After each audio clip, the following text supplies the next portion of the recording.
Welcome to the Wellness as a Way of Life podcast, your one-stop, all-encompassing source of wellness, knowledge, wisdom, inspiration, and motivation.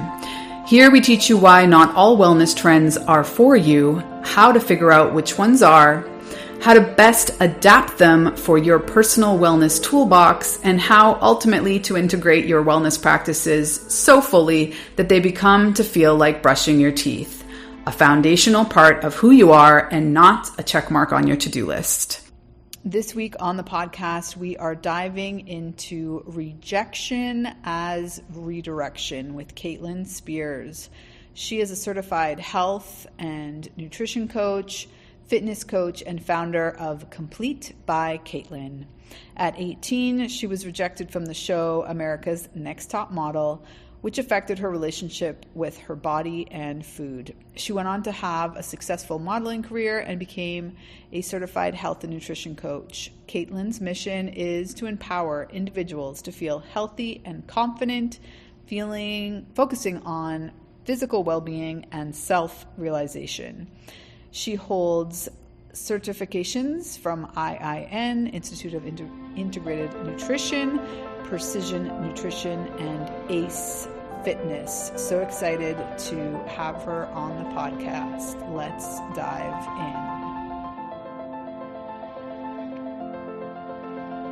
in. Welcome, Caitlin. I'm so excited to have you on the podcast today. It's an honor. I'm so curious to ask you about your history with modeling and America's Top Model and how you've come to this much more holistic, juicy place in your life. So tell us first about your morning. What has your morning entailed so far? Yeah. Hi. Thank you so much for having me on, first of all. It is 1:30 here in Miami. So I had a jam-packed morning. It's Monday, so I always cram all my clients into Mondays. Woke up at around 6. We actually walked to play tennis this morning. Then I worked out. Then I had breakfast. And then I changed and I headed to my workspace where I currently am and have been working for the past several hours. And yeah, just kind of working with my clients one-on-one, doing a lot of catch up from the weekend, emails, responses, just living that entrepreneur dream. Amazing. So I know now you're feeling like a very powerful woman, healthy, like vibrant. You've got all these things going on, this massive community and following. But can you take us a little bit further back to where maybe you just weren't feeling quite the same way, whatever sort of catalyst moment you want to take us back to? Yeah, I guess we can go all the way back to 10 years ago when I was 18. I had freshly graduated high school, had actually done my first pageant ever in my adult life, and I did it for a scholarship, and that pageant actually ended up getting me signed into a modeling contract. And then from that experience, I got exposed to some of the producers and casting directors for America's Next Top Model out in LA. And they reached out, and so began the process of me jumping through hoops for months and months and months, thinking that I was about to go on this show that was going to change my life and make all my dreams come true. And little did I know, 3 months later, they would, with one email, basically crush all of my dreams and tell me that I was not good enough. And therein lied the next 3 years of my life of depression, anxiety, misery, definitely not where I'm at right now. So looking back on it, it is kind of crazy that one email had such an effect on my life, one person's thoughts on one TV show, them basically telling me that, I needed to work on my body was the email, the response that I got. And at 18, I don't think you really even know how to receive that. I don't even know if at 28 I would know how to receive that, but it definitely took me down a rabbit hole for a long time that now I wouldn't say I'm happy I experienced, because who would wish that upon anyone? But I definitely think that everything I went through brought me where I'm at, and now I'm able to help people who are going through similar situations and or feel that kind of way. Yeah. And when previous to that whole series of events, was it a childhood dream of yours to go down that road, or was it sort of more happenstance and you created that dream as you went? I think it was a little of both. I was definitely always a dreamer. I loved America's Next Top Model. I watched every season. I would put on like my mom's heels and walk down our hallways because we had a really long house. So I would just like strut and act like the hallway was my runway.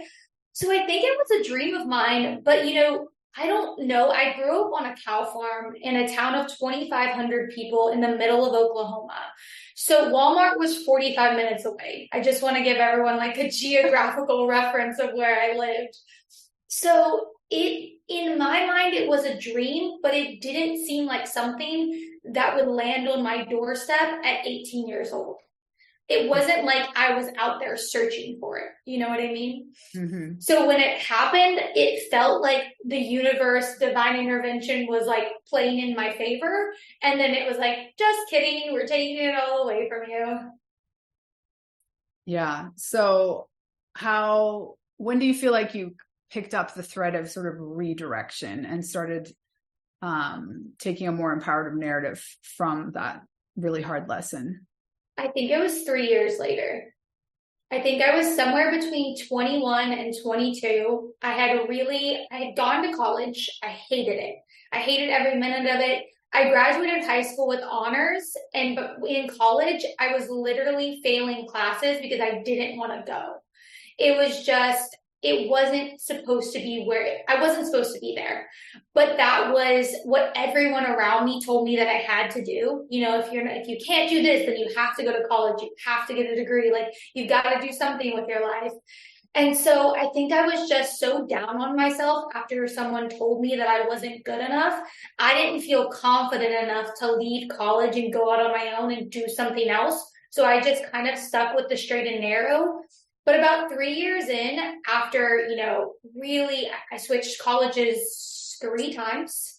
I left, went back, had modeled a little bit in between. I was depressed. I was anxious. I was drinking a lot. I was around a lot of people that did not serve me. And I didn't even recognize myself anymore, truly.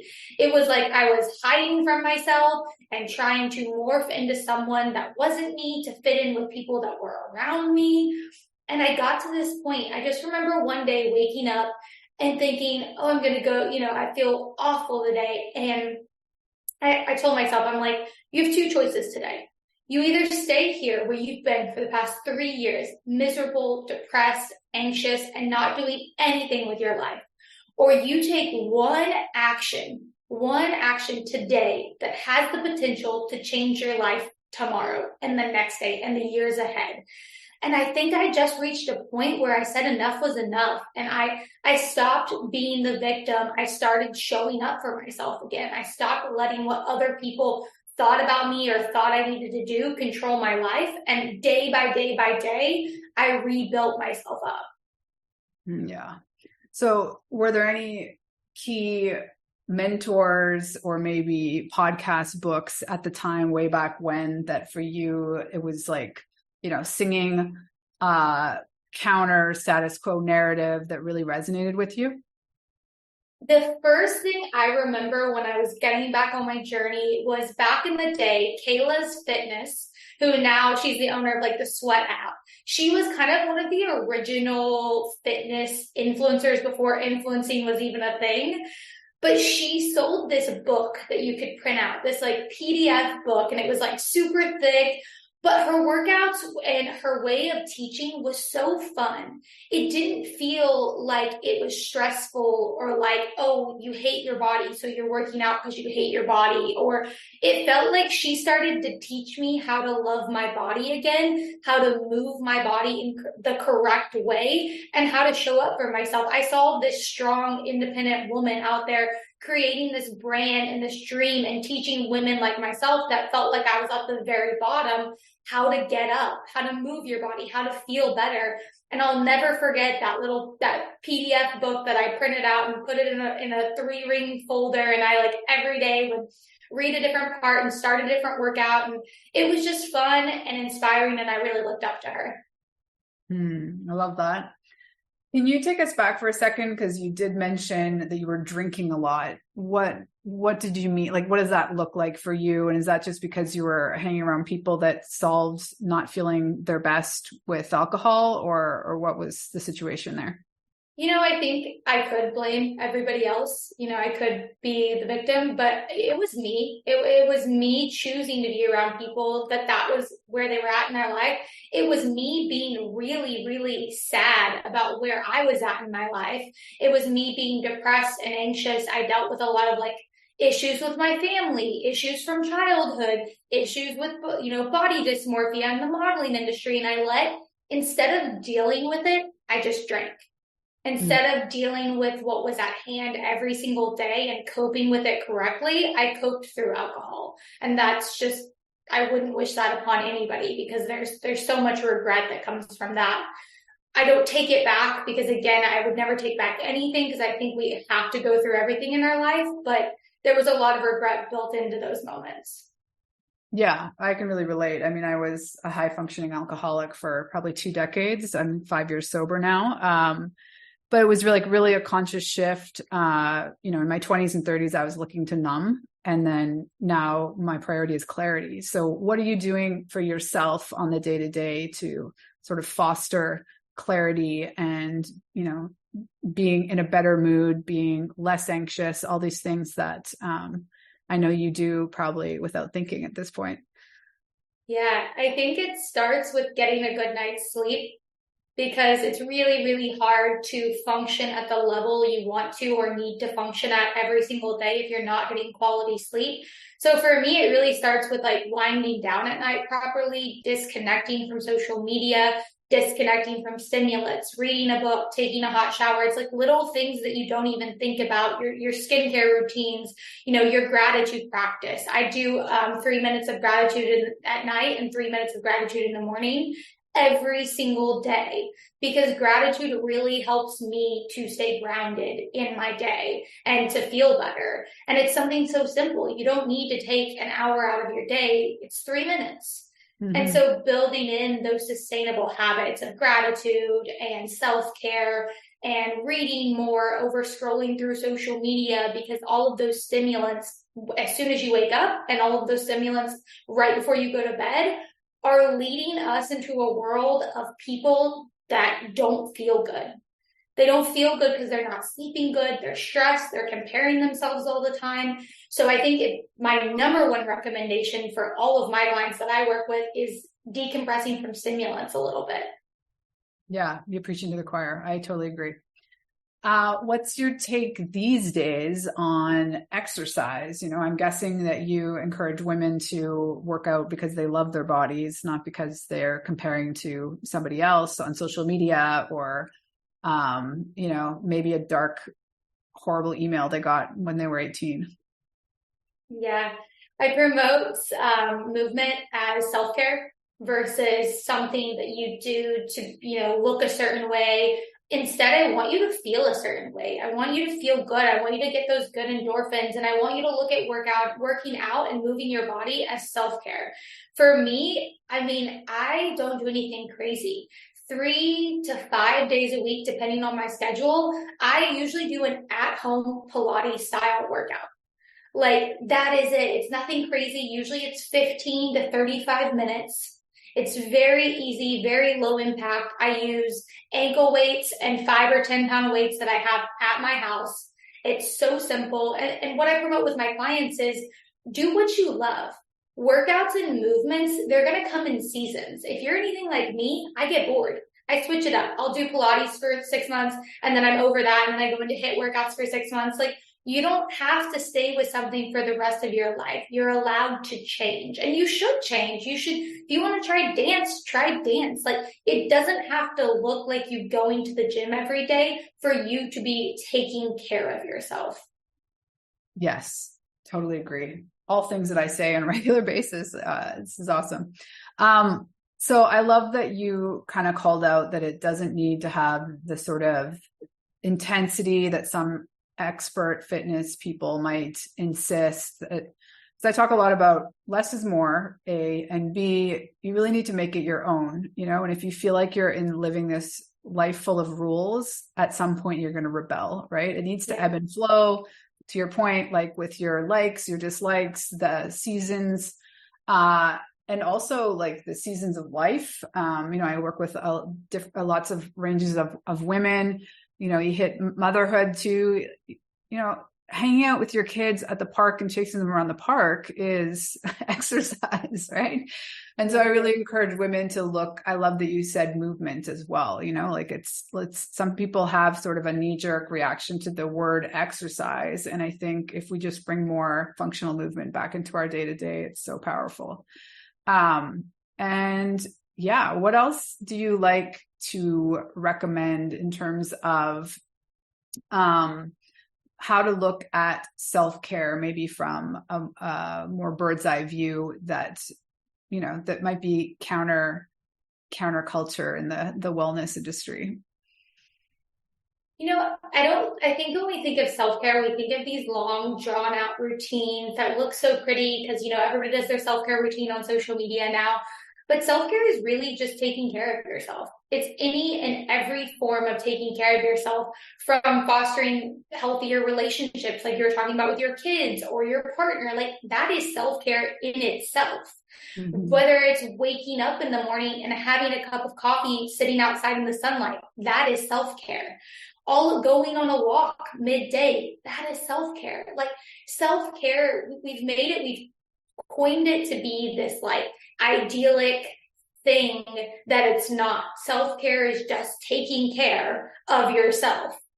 And so, what I recommend to my clients is, your mindset is self-care. Taking care of your mindset is self-care. Taking care of how you treat your body, the food you put into it, how you nourish it, that is self-care. The movement you do every day is self-care. Managing your stress through practices of meditation and gratitude.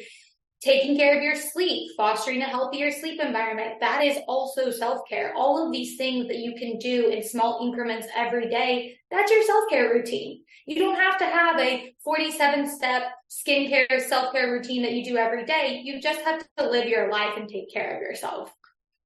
Yeah, totally. I love that. I think it's so funny that we've had to sort of look at this thing that's essentially just taking care of yourself as this highly curated thing. So you already kind of mentioned some buffering techniques with social media and our relationship with digital spaces. Are there anything else that you recommend to clients? I'm guessing a lot of your clients are more in your age category and probably have like maybe even a deeper relationship with social media. Are there things that you recommend or things that you do personally to really sort of keep it compartmentalized or, as healthy as possible, your relationship specifically to social media in terms of, how it's impacting your vision of yourself and your relationship with yourself? Well, I think you just said it. I think it's making sure that we're taking care of ourselves first, because if we're not taking care of ourselves, our self-love, our mindset, how we look at ourselves, how we look at the world, we can't be happy because you're scrolling social media where everything's perfect. It's curated. We also have to remember that. We have to remember that social media is a very, very small percentage of someone's life. It's the happiest moments. It's the prettiest photos or the best videos. So it's just reminding everyone around me, myself included, my clients, that that's not real. That's not reality. Reality is 100% and you're getting 1% on social media. So it's changing the way that you think about things. It's changing how you show up for yourself every day, whether that's through positive self-talk techniques, reframing your mindset if you have negative thoughts about yourself. As simple as just, reframing that into a positive shift. Like, those little changes over time are going to cause you to love yourself more. And in turn, you're going to not judge yourself or compare yourself as much as you did before. I think that's what a lot of my clients come in and get from me that they don't even realize they need. A lot of them come in thinking they want to lose weight, or, they have these ideas in their head of what they think they're going to get from the program. And every single one of my clients, before they leave, they say, I came in for what I thought I needed and I got what I actually needed, which was confidence. And it's just simple mindset shifts and focusing on what's important and realizing that what you're seeing is not reality. Yeah, totally. And, when you're taking care of yourself in terms of physical, mental, spiritual, emotional health and wellness, you have skin deep confidence, which otherwise you wouldn't have, right? Yeah. How are you working with people? Tell us more about what your offers are. What are you doing these days? Where you're hanging out and how people can connect with you. Absolutely. I do one-on-one coaching. I work with all my one-on-one clients for a minimum of 3 months, but I've had most of my clients for 6, 8, 9 months now. Love working with my one-on-one clients. And then I'm also really, really excited because I am launching my first ever live course. So this course, I'm going to be live with everyone who joins for 12 weeks, doing 12 weeks of live Q&As to keep everybody on track.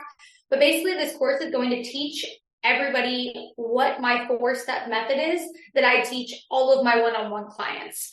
It's the CATE method, which stands for connect, approach, integrate, and transform. And it's just my 4-step formula, my step-by-step guide to becoming a happier, healthier, and more confident version of yourself through holistic health. And I'm really, really excited to be able to reach more people through this group course.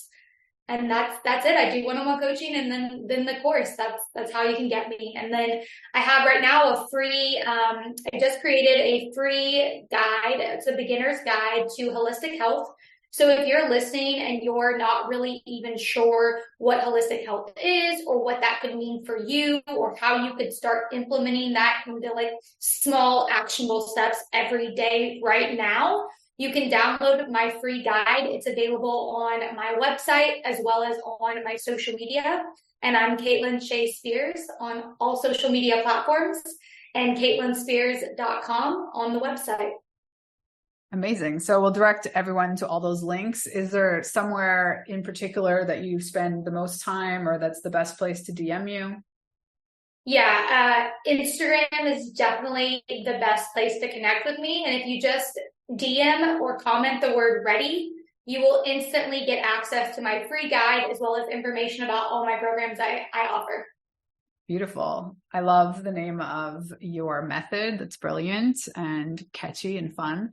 And I'm looking forward to following your journey. And it's such an honor to hear from you and to know that you're inspiring so many women in this, next generation to be looking at themselves through a lens of self-love more than all the other things that society tells us we should be focusing on, right? Yeah. For you, how is wellness or holistic health a way of life? I think wellness and holistic health has changed my life. It's brought me from the darkest moment I could ever imagine or remember into this person that is confident and loves herself and shows up for herself. So if anyone out there is contemplating starting a health journey or becoming healthier, just do it one day at a time, small baby steps, small actions. You're going to look back one day on that 10-year ago version of yourself and be so happy that you started. Yes, love that. Well, it's a perfect place to leave this off. So thank you so much, Caitlin, for being here, and we'll be in touch. Awesome. Thanks. Thanks again for listening. If you haven't already, I highly recommend that you listen to the episode I did with Professor Barbara San-Roman. She and I are embarking on a new adventure, everything leadership, self-leadership, and wellness. We are calling it Elevate and Lead. It is an 8-month, 8-session program, a strategic leadership development program for women to optimize their capacity, a comprehensive approach to elevating executive leadership in corporate spaces. Training and retaining high-quality female talent is paramount to the future success of any company. The impact is much greater than diversity and inclusion alone. The cost of high turnover of skilled women is an investment in not only time, momentum, strategy, expertise, and potential. We are doing this through 8 micro-learning experiences to help corporate women feel embodied and sustainable in their leadership capacity. I will suggest that you check out the website to get a breakdown of the 8 sessions if this is resonating, and we highly recommend that you skip the trial and error and embrace a transformative program that compresses time, accelerates growth, and ensures the rise of a new era of leadership. Hey there, one last thing I wanted to share with you. If you're enjoying this podcast, it would mean so much to me if you could rate and review it on your favorite podcast platform. It really does help us grow the show, and this being so important to me to get this message out to more women to help them optimize their wellness and ultimately their lives. This is my mission, and I would greatly appreciate it if you could support the podcast by rating and reviewing. Thanks in advance. Have a good one.